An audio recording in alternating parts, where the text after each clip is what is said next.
বিশ্বাসী নূরে নূরে আনবো আলোর প্রভাত। জান্নাতি বাগানে আমাদের আয়োজনে মক্তব অলিম্পিয়াড, মক্তব অলিম্পিয়াড, মক্তব অলিম্পিয়াড। সুপ্রিয় ছোট্ট বন্ধুরা, আসসালামু আলাইকুম রহমতুল্লাহি ওয়া বারাকাতুহু। পবিত্র মাহে রমজানের এই বরকতময় মুহূর্তে বিশ্বের যে যেখান থেকে তোমরা দেখছো এনটিভি, তোমাদের সকলকে স্বাগত জানাচ্ছি। আমি খালিদ সাইফুল্লাহ বকশী, আর শুরু করছি তোমাদের জন্য পবিত্র মাহে রমজান উপলক্ষে বিশেষ আয়োজন, কোরআনের জ্ঞান, সুন্নার জ্ঞান, নবী রসুল, মাসালা মাসাইল, ইসলামের নানা বিষয়ের জ্ঞানের জাতীয় আয়োজন দাওয়া ইলাল্লাহ নিবেদিত মক্তব অলিম্পিয়াড 2026-এ। আশা করছি ভালো আছো, সুস্থ আছো, সিয়াম সাধনায় আছো এবং সিয়াম সাধনার মধ্য দিয়ে দুনিয়া এবং আখিরাতের কল্যাণ লাভের জন্য চেষ্টা করে যাচ্ছ। তোমাদের সাথী হয়েছি আমরাও, আর তাই তো তোমাদের সামনে আমরা হাজির করেছি বাংলাদেশের প্রান্ত থেকে প্রান্তরে ঘুরে বেরিয়ে অসংখ্য মেধাবীদের মধ্য থেকে যারা কোরআন সুন্নাহ এবং বিভিন্ন ইসলামের জ্ঞানে পারদর্শী। তোমাদের সামনে পেশ করছি যারা প্রতিযোগিতার মধ্য দিয়ে ফিউচার ইসলামিক স্কলার হবে ইনশাআল্লাহ। ছোট বন্ধুরা, এই আয়োজনে তোমরাও কিন্তু যুক্ত থেকে নানান কিছু শিখতে পারবে, জানতে পারবে এবং তোমরাও চাইলে এই আয়োজনে আগামীতে সম্পৃক্ত হতে পারবে। চমৎকার এই আয়োজনটি তোমাদের মাঝে পেশ করবার জন্যে বেশ কিছু প্রতিষ্ঠান আমাদের পাশে দাঁড়িয়েছে। আমাদের title sponsor Nibras Islamic research foundation, powered by Al Jamia As Salafia, Nibras international school. আমাদের co sponsor omni care diagnostic limited, Aman cement, মাসিক আল এহতিসাম টিভি, মাকতাবাতুস সালাফ, তুবা পাবলিকেশনস, ত্রৈমাসিক কেশালয়, ইলম অ্যাব্রোড। অনেক অনেক শুভকামনা আমাদের সকল স্পন্সর প্রতিষ্ঠানের জন্য। তো চলো আমরা শুরু করব। তার আগে একটু পরিচিত হই আমাদের কন্টেস্টেন্ট এবং আমাদের সম্মানিত বিচারক এবং অতিথিদের সাথে। তোমাদের সকলকে স্বাগত জানাচ্ছি। আসসালামু আলাইকুম রহমতুল্লাহি ওয়া বারাকাতুহু। ওয়া আলাইকুম আসসালাম ওয়া রাহমাতুল্লাহি ওয়া বারাকাতুহু। আমরা ভালো আছি তো? আলহামদুলিল্লাহ, ভালো আছি। আপনি কেমন আছেন? আমি আরো ভীষণ ভালো থাকবো। ভালো তো আছি আলহামদুলিল্লাহ। তোমাদের সাথে পরিচিত হতে চাই তোমার থেকে। আমার নাম লামিয়া জান্নাত রুহি। আমি দিনাজপুর খানসামা থেকে এসেছি। বাহ। আমার নাম জান্নাতুল বাকিয়া। আমি নাটোর গুরুদাসপুর থেকে এসেছি। তুমি? আমার নাম মাহমুদা খাতুন আমেনা। আমি রাজশাহী তানোর থেকে এসেছি। বাহ। আর তুমি? আমার নাম রাফিয়া আক্তার রিশা। আমি রংপুর থেকে এসেছি। তোমাদের এই চারজন আজকে যা কিছু বলবে, করবে, শোনাবে, সব কিছু বিচার করবার জন্যে আমাদের সাথে যুক্ত আছেন দুজন বরেণ্য আলেমে দ্বীন। চলো আমরা তাদের সাথে পরিচিত হইনি। সম্মানিত বিচারক হিসেবে আমাদের সাথে যুক্ত হয়েছেন বিশিষ্ট আলেমে দ্বীন, বিশিষ্ট ইসলামিক স্কলার শেখ আব্দুর রহিম বিন আব্দুর রাজ্জাক, সহকারী পরিচালক আর দাওয়া ইলাল্লাহ, এমফিল গবেষক, আল আজহার বিশ্ববিদ্যালয়, মিশর। স্বাগত আপনাকে। আসসালামু আলাইকুম রহমতুল্লাহ। ওয়ালাইকুম আসসালাম ওয়া রাহমাতুল্লাহ। এবং এই আয়োজনে আজ আমাদের সাথে যুক্ত হয়েছে যিনি বাংলাদেশের তরুণ আলেমী দ্বীনের আইকন, যাকে ফলো করে লাখো আলেম জীবন সাজাতে চায়, রাঙাতে চায়। আজকের এই আয়োজনে সম্মানিত স্কলার এবং অতিথি হিসেবে আমাদের সাথে যোগ দিয়েছেন শেখ আব্দুল্লাহ বিন আব্দুর রাজ্জাক, পরিচালক দাওয়া ইলাল্লাহ, প্রধান সম্পাদক মাসিক আল এহতিসাম। শেখ, স্বাগত আপনাকে। আসসালামু আলাইকুম ওয়া রাহমাতুল্লাহ। ওয়ালাইকুম আসসালাম ওয়া রাহমাতুল্লাহি ওয়া বারাকাতুহু। ছোট্ট বন্ধুরা, কথা না বাড়িয়ে আমরা শুরু করতে চাই আজকের প্রথম সেগমেন্ট, কে কেমন জানো।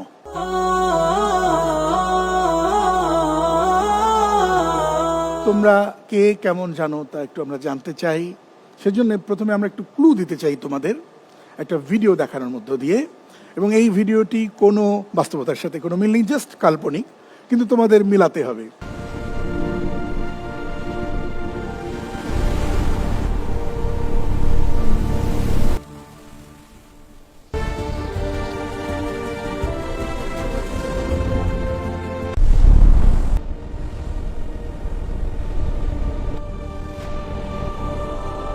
ربنا ظلمنا أنفسنا وإن لم تغفر لنا وترحمنا لنكونن من الخاسرين. এর সঙ্গে রিলেট করে কোনো গল্প বা কারো কোনো জীবনের ঘটনা তোমরা বলতে পারবে কিনা? এটা আদম আলাইহিস সালামের তাহলে শুরুতেই আমি তোমার কাছে আসছি, তুমি গল্পটা শুরু করো। আমরা সবাই এই পৃথিবীতে এসেছি আমাদের বাবা মায়ের মাধ্যমে, তারা এসেছিলেন আমাদের দাদা দাদির মাধ্যমে। এভাবে অতীতে যেতে যেতে আমাদের সকলের পিতামাতা মূলত আদম ও হাওয়া আলাইহিস সালাম। আমাদের সৃষ্টিকর্তা মহান আল্লাহ সুবহানাহু ওয়া তাআলা আমাদের আদি পিতা আদম আলাইহিস সালামকে নিজ হাতে বানিয়েছেন মাটি দিয়ে। মাটি দিয়ে সৃষ্টি করেছেন। তোমার কাছে শুনি। আদম আলাইহিস সালামের পূর্বে এই পৃথিবীতে শুধু জিন জাতি বসবাস করত।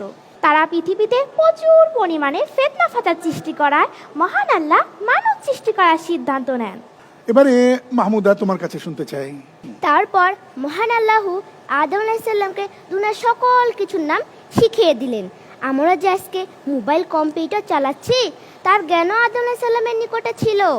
তারপর মহান আল্লাহ ফেরেশতাদেরকে এই সমস্ত জিনিসের নাম বলার আদেশ প্রদান করলেন।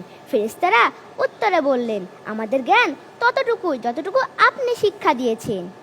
আমরা একটু রাফিয়ার কাছে শুনি। রাফিয়া। মহান আল্লাহ ফেরেশতাদেরকে আদম আলাইহিস সালামকে সিজদা করার জন্য আদেশ প্রদান করেন। সকলেই সিজদা করলে ইবলিস সিজদা করেনি। সে অহংকার করে বলে, আমি তো আগুন থেকে সৃষ্টি, আর মানুষ তো মাটি থেকে সৃষ্টি, আমি কেন আগুনের সৃষ্টি হয়ে মাটির সৃষ্টিকে সিজদা করব? এভাবে সে মহান আল্লাহর অবাধ্য হয় এবং অভিশপ্ত হয়ে বিতাড়িত হয়ে যায়। অন্যদিকে মহান আল্লাহ আদম আলাইহিস সালামকে জান্নাতে বসবাস করতে বলেন। জান্নাতে নিঃসঙ্গতা অনুভব করলে মহান আল্লাহ আদম আলাইহিস সালামের বাম পাজরের হাত থেকে হাওয়া আলাইহিস সালামকে সৃষ্টি করেন।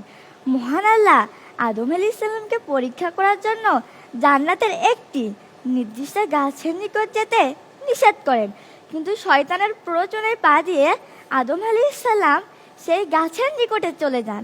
পরে মহান আল্লাহ ইবলিসকে আসমান থেকে নামিয়ে দেন এবং আদম আলাইহিস সালামকে জান্নাত থেকে নামিয়ে দেন এবং পরস্পরকে পরস্পরের চিরকালের জন্য শত্রু বানিয়ে দেয়। শত্রুতা করার জন্য মহান আল্লাহ ইবলিসকে মানুষের অন্তরে ওয়াসওয়াসা প্রদানের ক্ষমতা দান করেন। সেই জন্যই কিন্তু এই শয়তান আমাদেরকে মাঝে মাঝে ওয়াসওয়াসা দিয়ে আমাদের রোজা নষ্ট করে দিতে চায়। আমাদের জান্নাতে যাওয়ার জন্য যে আমরা চেষ্টা করি, সেখান থেকে সে নানান রকম ঝামেলা তৈরি করে।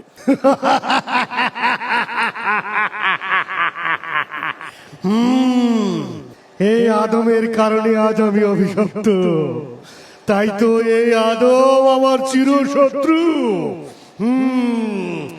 আমি প্রতিজ্ঞা করেছি সকল আদম সন্তানকে আমি জাহান্নামে নিয়ে তবেই ক্ষান্ত হব। আমি মানুষের হিতাকাঙ্ক্ষী হয়ে শুভাকাঙ্ক্ষী হয়ে তাদের সকল সর্বনাশ করেই ছাড়ব। আদম সন্তান, আমাকে তোরা চিনিস নে। বেহেশত থেকে বের করেছি, দুনিয়া থেকে তোদের জাহান্নামে নিয়ে যাব। ছোট বন্ধুরা, দেখলে তো সব সময় আমাদের ধ্বংস করতে চায়, আর আমাদের কাছে কিন্তু বন্ধু হিসেবে, প্রিয় হিসেবে আমাদের সামনে এসে সে নানান রকম ওয়াসওয়াসা দেয়, এবং তাকে কিভাবে তাড়াতে হয় সেগুলো তো আমরা নিশ্চয়ই জানি। তোমরা এই জায়গায় আশ্চর্য হবে, রব্বুল আলামিন সূরা আরাফের 21 নম্বর আয়াতে বলছে যে শয়তান আদম আর হাওয়ার কাছে এসে আল্লাহর কসম খাচ্ছে। আদম আর হাওয়াকে এসে বলছে, ওয়াকাসামাহুমা ইন্নী লাকুমা লামিনান নাসিহিন। চিন্তা করা যায়, শয়তান আদম আর হাওয়ার সামনে এসে আল্লাহর কসম খাচ্ছে। আল্লাহর কসম করে বলছে, ইন্নী, নিশ্চয় আমি শয়তান, লাকুমা, তোমাদের দুইজনের জন্য, লামিনান নাসিহিন, উপদেশদাতা, তোমাদের কল্যাণ চাই, তোমাদের ভালোটা চাই। সুতরাং বোঝাই যাচ্ছে যে শয়তান কত খারাপ। ঠিক তাই। ছোট বন্ধুরা, মনে রাখতে হবে, যদিও রমজানে আল্লাহ তাআলা শয়তানকে বন্দী করে রেখেছেন, মনে রাখতে হবে যে এই শয়তান 11টি মাস আমাদের উপরে যে কাজ করেছে, সেই কাজের কারণে কিন্তু আমাদের অনেক কিছুতে আমরা অভ্যস্ত হয়ে পড়েছি। সেজন্য কখনোই শয়তানের পদাঙ্ক অনুসরণ করা যাবে না। শয়তান সম্পর্কে চলো আরো একটু আমরা জানবো। আমাদের আজকের এই আয়োজনে সম্মানিত অতিথি রয়েছেন, সম্মানিত স্কলার আব্দুল্লাহ বিন আব্দুর রাজ্জাকের কাছে আমরা শুনবো বাকি অংশ। মাশাআল্লাহ, এই পুরো গল্পের শেষ বা এন্ডিং যদি আমরা বলি, আল্লাহ সুবহানাহু ওয়া তাআলা ইবলিসকে আসমান থেকে বের করে দিলেন এবং আদম আলাইহিস সালাতু ওয়াস সালামকেও জান্নাত থেকে বের করে দেওয়া হলো। এবং অব্যাহতভাবে যেমনটি তুমি বলছিলে যে আমাদের অন্তরে ইবলিসের প্ররোচনা দেওয়ার ক্ষমতা আল্লাহ সুবহানাহু ওয়া তাআলা দিয়েছেন। ফলত আমরা যদি আমাদের মন মতো চলি তাহলে আমরা পথভ্রষ্ট হয়ে যাব, কেননা আমরা বুঝতে পারবো না যে কোনটার মধ্যে কল্যাণ আছে, কেননা সবসময় শয়তান আমাদের অন্তরে প্ররোচনা দিয়ে থাকে হিতাকাঙ্ক্ষী হিসেবে, যেমনটা আমরা শুনছিলাম। তাহলে আমাদের বাঁচার উপায় কি? আমাদের বাঁচার রাস্তা দেখানোর জন্য আল্লাহ সুবহানাহু ওয়া তাআলা প্রতি যুগে নবী এবং রাসূল পাঠিয়েছেন এবং তার পক্ষ থেকে কিতাব পাঠিয়েছেন। সেই নবী রাসূলের মাধ্যমে এবং কিতাবের মাধ্যমে, আসমানি কিতাবের মাধ্যমে আল্লাহ আমাদের বলে দিয়েছেন শয়তান আমাদের কিভাবে পথভ্রষ্ট করে আর কিভাবে আমাদের বেঁচে থাকতে হবে। অসংখ্য ধন্যবাদ সম্মানিত শেখ আপনাকে। কে কেমন জানো এই সেগমেন্টে বিজ্ঞ বিচারক এই 4 জনের জন্য কত নাম্বার রেখেছে, চলো আমরা স্কোর দেখে নিই।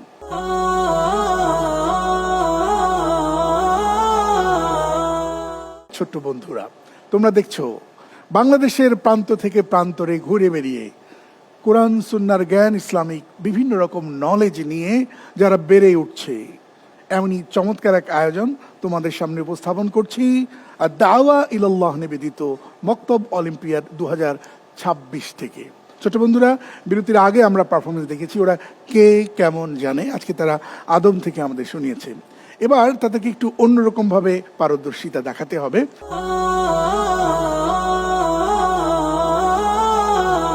তোমাদের 4 জনকে আমরা মোট 8টি প্রশ্ন করব। তোমাদের সামনে রয়েছে বাজার, প্রেস করতে হবে আমার বলার পরে। সবাই প্রস্তুত? জি। প্রথম প্রশ্ন, জোর বিজোর যে কোনো সালাতের সালাম ফিরানোর বৈঠকে নারী পুরুষ সকলেই যেভাবে বাম নিতম্বের উপর বসে, এই বসাকে কি বলা হয়? আমরা দেখেছি সবার আগে রফিয়া। তাওয়াররুক। উত্তর সঠিক হয়েছে, মাশাআল্লাহ। যাচ্ছি পরবর্তী প্রশ্নে। কি করলে মহান আল্লাহ সুবহানাহু ওয়া তাআলা আমাদের উপর ভীষণ খুশি হন? আমরা দেখেছি সবার আগে মাহমুদা। পিতামাতার কথা মেনে চললে। পিতা মাতার কথা মেনে চলে, উত্তর সঠিক হয়েছে, মাশাআল্লাহ। যাচ্ছি পরবর্তী প্রশ্ন। ইয়াকুব আলাইহিস সালাতু ওয়াস সালাম তার অন্যান্য সন্তানদের চেয়ে ইউসুফ আলাইহিস সালামকে বেশি ভালোবাসতেন কেন? আমরা দেখেছি সবার আগে বেল প্রেস করেছে জান্নাতুল বাকিয়া। ইয়াকুব আলাইহিস সালামের দাদি সারা আলাইহিস সালামের সাথে ইউসুফ আলাইহিস সালামের চেহারায় বেশি সাদৃশ্য থাকায়। উত্তর সঠিক হয়েছে, মাশাআল্লাহ। যাচ্ছি 4 নম্বর প্রশ্ন তোমাদের সবার জন্য। আদম আলাইহিস সালামকে কারা সেজদা করেছিলেন? আমরা দেখেছি তুমি। ফেরেশতারা। উত্তর সঠিক হয়েছে, মাশাআল্লাহ। কিন্তু সেজদা করেনি সেই শয়তান।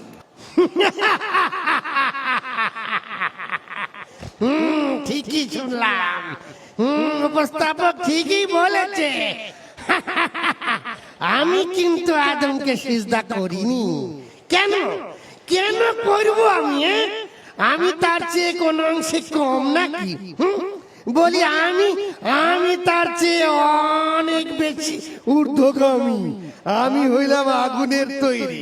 আমি কেন মাটির তৈরি আদমকে সিজদা করব? হ্যাঁ, আমি কেন তার চেয়ে ছোট হব? কখনোই নয়। শয়তান কিন্তু কুমন্ত্রণা দেওয়ার চেষ্টা করেই যাচ্ছে এবং সে কিন্তু আমাদের চেয়ে শ্রেষ্ঠ হওয়ার চেষ্টা করছে। কিন্তু আল্লাহ রাসূল সাল্লাল্লাহু আলাইহি ওয়াসাল্লাম শয়তানকে ছোট করার এবং তাকে কষ্ট দেওয়ার উপায় আমাদেরকে শিখিয়ে দিয়েছেন। ও খুব শ্রেষ্ঠত্ব দেখাচ্ছিল, তাই না?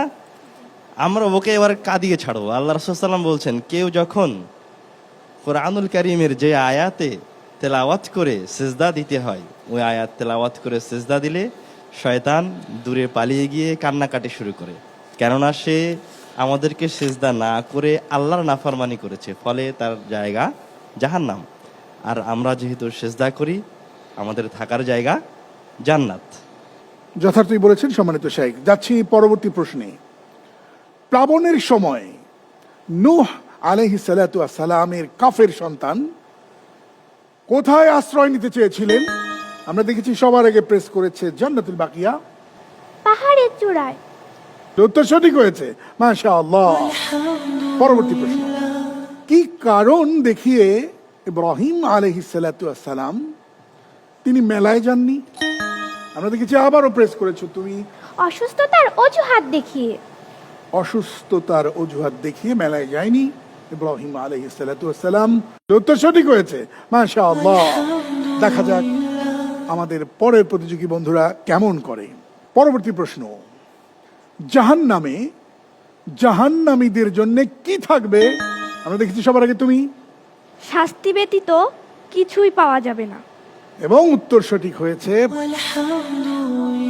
অনেক অনেক শুভকামনা তোমার জন্য।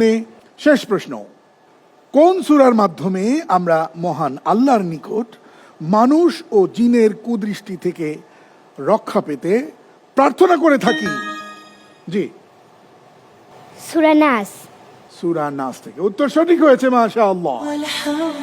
এই ছিল কে কতটা স্মার্ট, কে কতটা আগে দিতে পারে সেটি একটা আমরা পরখ করে নিলাম। বিজ্ঞ বিচারক হিসেব কষে কাকে কত দেয়া যায়।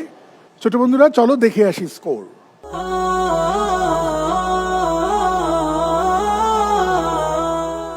এবারে শুদ্ধ পড়ি মুগ্ধ করি, এখানে তোমাদের প্রশ্ন করা হবে এবং আমরা অক্ষর বা হরফ শুনবো, সেই সাথে শব্দও শুনবো। দেখা যাক তোমরা সেগুলো কিভাবে আদায় করতে পারো, বিজ্ঞ বিচারক সেটি দেখবেন।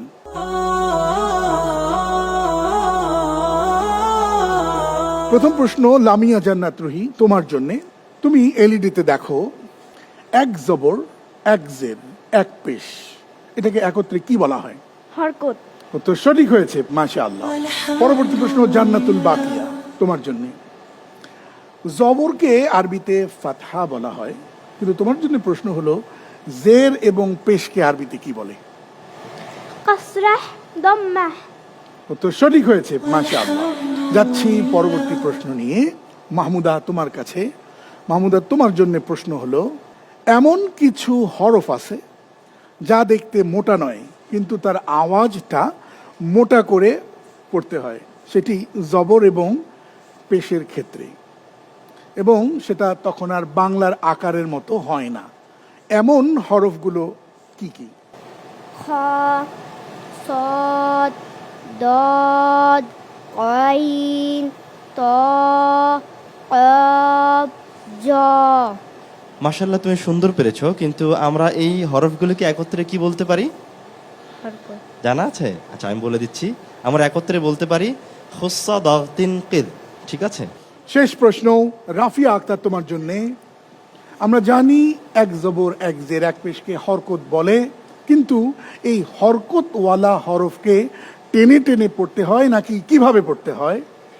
তাড়াতাড়ি করে পড়তে হয়, কারণ হরকতকে টান দেওয়া যাবে না। যাবে না। উত্তর সঠিক হয়েছে, মাশাআল্লাহ।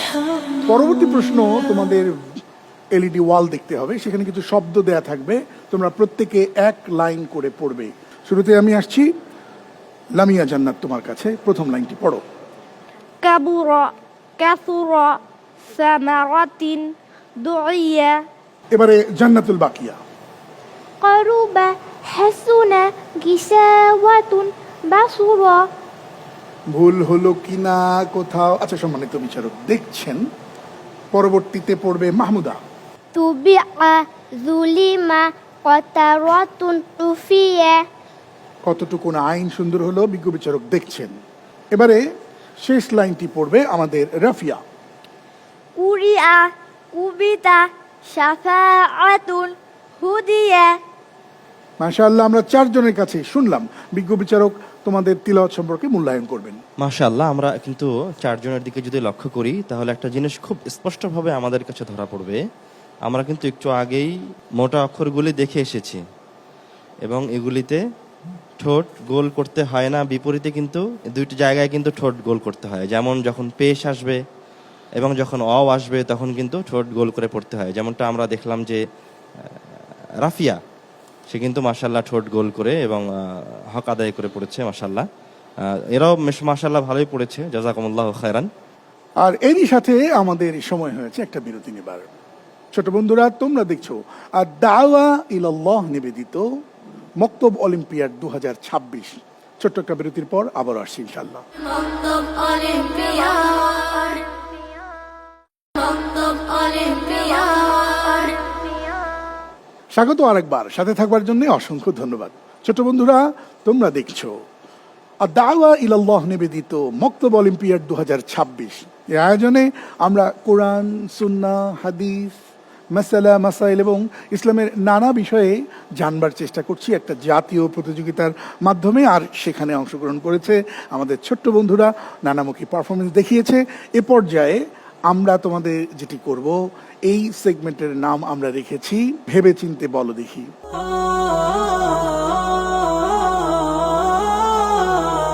দুটো করে প্রশ্ন করব, প্রত্যেকটি প্রশ্নের জন্য 4টা করে অপশন থাকবে, একটা অপশন বেছে নিতে হবে। সঠিক উত্তর দিতে পারলে পাওয়া যাবে 5, ভুল উত্তরে নাম্বার কাটা যাবে না, তবে কোনো নাম্বারও দেয়া হবে না। শুরুতে আমি আসছি লামিয়া জান্নাত রুহি তোমার কাছে। ভাইদের মধ্য থেকে মোট কতজন ইউসুফ আলাইহিস সালামকে হত্যা করার বিষয়ে একজোট হয়েছিল? 5 জন, 7 জন, 9 জন নাকি 11 জন? 9 জন। 9 জন, উত্তর সঠিক হয়েছে। পরবর্তী প্রশ্ন, হযরত ঈসা আলাইহিস সালাম এর ঘটনাটি কত বছর আগে ঘটেছিল? ক 2000 বছর, খ 1000 বছর, গ 1500 বছর এবং ঘ 3000 বছর। ক 2000 বছর। তো সঠিক হয়েছে, মাশাআল্লাহ। পরবর্তী প্রশ্ন তোমার জন্য। ঈসা আলাইহিস সালাতু ওয়াস সালাম পৃথিবীতে আসবার আগে জেরুজালেমে যে বাইতুল মুকদ্দাস মসজিদ আমরা জানি, এই মসজিদের ইমাম ছিলেন কে? জাকারিয়া আলাইহিস সালাম, ইয়াকুব আলাইহিস সালাতু ওয়াস সালাম, ইউসুফ আলাইহিস সালাম নাকি এই 3 জনের কোনো জনই নয়? ক জাকারিয়া আলাইহিস সালাম। তো সঠিক হয়েছে, মাশাআল্লাহ।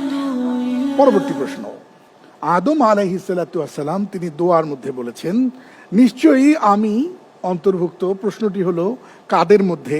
শয়তানের মধ্যে, জিনদের মধ্যে, জালিমদের মধ্যে নাকি মানুষের মধ্যে অন্তর্ভুক্ত? জালিমদের। জালিমদের মধ্যে। তো সঠিক হয়েছে, মাশাআল্লাহ। ছোট বন্ধুরা, তোমরা হয়তো ব্যাপারটা বুঝতে পারছো না এই প্রশ্নে, চলো আমরা স্কলারের কাছ থেকে একটু জেনে আসি। জি, আসলে জালিম শব্দের অর্থ অত্যাচারী।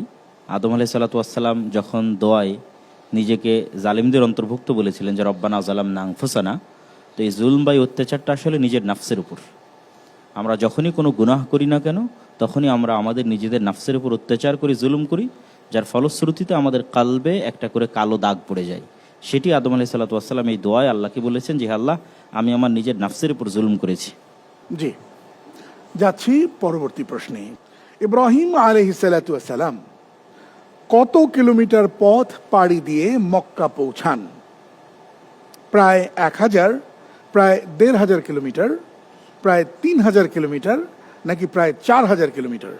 প্রায় 1500 কিলোমিটার। প্রায় 1500 কিলোমিটার। তো সঠিক হয়েছে, মাশাআল্লাহ। তবে একটু আমরা এই বিষয়টা একটু শেখের কাছে জেনে আসি। শেখ, এই 1500 কিলোমিটারের দূরত্ব আসলে জেরুজালেম তথা ফিলিস্তিনের মসজিদে আকসা জেরুজালেম থেকে মক্কা কাবা পর্যন্ত এই দূরত্ব, এই দূরত্বের কথা বলা হয়েছে। জি, যাচ্ছি পরবর্তী প্রশ্নে, প্রস্তুত থাকো। ইউসুফ আলাইহিস সালামের মায়ের নাম কি? হাজেরা, মারিয়াম, আসিয়া নাকি রাহিলা? রাহিলা। তো সঠিক হয়েছে, মাশাআল্লাহ। পরবর্তী প্রশ্ন, হাজেরা আলাইহিস সালাতু ওয়াস সালাম সাফা ও মারওয়া পাহাড়ে কতবার উঠানামা করেন? 5 বার, 6 বার, 7 বার নাকি 9 বার? 7 বার। বলেছো 7 বার, উত্তর সঠিক হয়েছে, মাশাআল্লাহ। তবে চলো একটু এই ব্যাপারে আমরা একটু ব্যাখ্যা জেনে আসি শায়েখের কাছ থেকে। যে এই দুটি পাহাড় মক্কা নগরীতে অবস্থিত, যা হাজেরা আলাইহা সালাতু ওয়াস সালামের যে এই কাজকে আল্লাহ সুবহানাহু ওয়া তাআলা ইখলাসের নিদর্শন হিসেবে এমনভাবে কবুল করেছেন যে এখনও আমরা উমরা বা হজ করতে গেলে এই 2 পাহাড়ের উপর ঠিক এইভাবেই 7 বার আমাদের দৌড়াতে হয়। ছোট বন্ধুরা, আশা করি ব্যাপারটা আমরা বুঝলাম। সর্বশেষ প্রশ্ন তোমার জন্য। মহান আল্লাহ সুবহানাহু ওয়া তাআলার আরশ কত আসমানের ওপর? প্রথম আসমানের উপরে, চতুর্থ আসমানের উপরে, পঞ্চম আসমানের উপরে, নাকি 7 আসমানের পরে? 7 আসমানের উপর। উত্তর সঠিক হয়েছে, মাশাআল্লাহ। আমরা এই বিষয়েও একটু সম্মানিত শায়খের কাছে শুনবো। আমাদের অনেকেই ভুল বিশ্বাস রাখে যে আল্লাহ সুবহানাহু ওয়া তাআলা সর্বত্র বিরাজমান, কিন্তু আমরা দেখলাম যে আমাদের মক্তবের ছোট্ট বাচ্চা মাশাআল্লাহ সে সঠিক বিশ্বাসটি আমাদের সামনে তুলে ধরেছে যে আল্লাহ সুবহানাহু ওয়া তাআলা সত্তাগতভাবে সপ্তম আসমানের উপরে আরশের উপরে আছেন, তবে তার জ্ঞান, তার শক্তি, তার ক্ষমতা সমগ্র বিশ্বে বিরাজমান। আমরা দারুণ পারফরমেন্স দেখলাম, কিন্তু মনে হচ্ছে আমাদের সব প্রতিযোগী বন্ধুর রমজানের সিয়ামের কষ্ট চেহারায় ফুটে আসছে, অথচ ঠিক বলেছি। কিরে, এত কষ্ট করে রোজা রাখার কি দরকার ছিল? বলি শোন, রোজা যখন রেখেছিস তাহলে কিছু জিনিস আমার কাছে শিখে নে। কি করলে তোদের রোজা ভাঙবে না, মানে নষ্ট হবে না। শোন, রোজা রেখেও কিন্তু মিথ্যে কথা বলা যায়, হ্যাঁ, তারপর গীবত করা যায়, তারপর মনে কর ওজনে কম দিলেও সমস্যা নাই। আর রোজা রেখে টায়ার্ড হয়ে গেলে নামাজ পড়ার দরকার কি বল? রোজা রাখলেই তো বেহেশতে চলে যাবি। কি মজা, তাই না? মাঝে মাঝে রোজা ছেড়ে দিলেও সমস্যা নাই, কষ্ট হইলে রাখবি না, ভরে উঠবি না। বুঝতে পেরেছিস? হ্যাঁ, মনে থাকে যেন। বন্ধুরা, আসলে যখন শয়তান আমাদেরকে কোনো ভালো কাজ থেকে বিরত রাখতে পারে না, তখন সে চেষ্টা করে ওই ভালো কাজটা নষ্ট করে দেওয়ার। যখন সে আমাদেরকে রোজা বা সিয়াম রাখা থেকে বিরত রাখতে পারেনি, তখন সে এবার চেষ্টা করবে কিভাবে আমার এই সিয়ামটার নেকি কমানো যায়, কিভাবে এটাকে নষ্ট করা যায়। এই জন্যই সে এভাবে প্ররোচনা দিতে থাকবে যে ঠিক আছে, সিয়াম রাখলেই তো হলো, রোজা রাখলেই তো হলো, তোমাকে আর সালাত পড়ার দরকার নাই, তুমি এখন মানুষের গীবত করো, সময় নষ্ট করো। কিন্তু আমাদের মাথায় রাখতে হবে, সিয়াম মানে শুধু না খেয়ে থাকা নয়, বরং সিয়াম মানে না খেয়ে থাকার পাশাপাশি সকল প্রকার গুনাহ থেকে নিজেকে বিরত রাখা। আমাদের চোখেরও সিয়াম রাখতে হবে, কানেরও সিয়াম রাখতে হবে, পেটেরও সিয়াম রাখতে হবে, লজ্জাস্থানেরও সিয়াম রাখতে হবে। তবেই আমাদের সিয়াম আল্লাহ সুবহানাহু ওয়া তাআলার নিকটে কবুল হবে। আমাদেরকে কখনোই শয়তানের প্ররোচনায় পা দেওয়া যাবে না। আর যদি এমন দুষ্ট চিন্তা শয়তান অন্তরে দিয়েই দেয়, আর আমি যদি এটা বুঝতে পারি, তাহলে আমরা সবাই একসাথে পড়বো, আউযু বিল্লাহি মিনাশ শাইতানির রাজিম। আগুন ধরিয়ে দিলি রে, আমার পেছনে আগুন লেগে গেছে, পালাই পালাই পালাই, মরে গেলাম রে। ছোট বন্ধুরা, শয়তান পালালেও আমরা পালাবো না আল্লাহর রহম থেকে, নিরাশ হব না আল্লাহর দয়া থেকে। ছোট বন্ধুরা, তোমাদের জন্য থাকছে প্রশ্ন, উত্তর পাঠালে একজনকে আমরা পুরস্কৃত করব মাকতাবাতুস সালাফের পক্ষ থেকে। প্রশ্নটি করছেন আমাদের সম্মানিত শাইখ। আমাদের আজকের দর্শকদের উদ্দেশ্যে প্রশ্ন হচ্ছে, রমাজান মাসে রহমত, বরকত এবং মাগফিরাত 3 ভাগে বিভক্ত, না সমগ্র রমাজান মাসেই রহমত, বরকত এবং মাগফিরাত ছড়িয়ে আছে? বিজ্ঞ বিচারক পাঠিয়েছেন ফলাফল। এই ফলাফলের উপর ভিত্তি করে আজ একজন হবে পারফর্মার অব দ্য ডে, আর একজনকে আমরা প্রথম রাউন্ড থেকে বিদায় জানাবো। তবে আমরা আগেই জানিয়েছি সেরা 3 জনকে পরের রাউন্ডে নিব ইনশাআল্লাহ, সেজন্য মন খারাপ করবার কিছু নেই। ঘোষণা করছি, বিজ্ঞ বিচারকের দেয়া সিদ্ধান্ত অনুযায়ী আজ 3য় স্থান অধিকার করেছে লামিয়া জান্নাত রুহি, মাশাআল্লাহ, আলহামদুলিল্লাহ। এবং 2য় হয়েছে জান্নাতুল বাকিয়া, আলহামদুলিল্লাহ। এবং 78 নম্বর পেয়ে আজকের performer of the day Rafia Akter Rima. অনেক অনেক শুভকামনা। আলহামদুলিল্লাহ। মাশাআল্লাহ, হায়াকুমুল্লাহ, জাযাকুমুল্লাহ। এবং মাহমুদা একটু কম নাম্বার পেয়ে থাকলেও সে হয়তো আমাদের সাথে পরবর্তী রাউন্ডে যাবে অথবা যাবে না, সেটি নির্ভর করবে তার প্রাপ্ত নাম্বারের ওপর। 7টি পর্বের মধ্যে প্রাপ্ত নাম্বার থেকে যদি এগিয়ে থাকে তাহলে সে যাবে পরবর্তী রাউন্ডে, এ যাওয়া শেষ যাওয়া নয়, বরং আমরা এমন দোয়া করতে চাই এই আয়োজন থেকে সে যেন গোটা পৃথিবীতে ইসলামের আলো, কোরআনের আলো ছড়িয়ে দিতে পারে। আল্লাহ তাআলা তাকে ফিউচার ইসলামিক স্কলার হিসেবে কবুল করে নিন, আমিন। আমাদের পারফর্মার অফ দ্য ডে এবং আজকে যাকে আমরা বিদায় জানাবো, এই দুজনের জন্য থাকছে মাকতাবাতুস সালাফ এবং তুবা পাবলিকেশনসের পক্ষ থেকে গিফট হ্যাম্পার। অনেক অনেক শুভকামনা তোমাদের সকলের জন্য। সুপ্রিয় ছোট্ট বন্ধুরা, আজ এ পর্যন্তই। আসসালামু আলাইকুম ওয়া রাহমাতুল্লাহি ওয়া বারাকাতুহু। সুরে সুরে বিশ্বাসী নূরে নূরে আনবো আলোর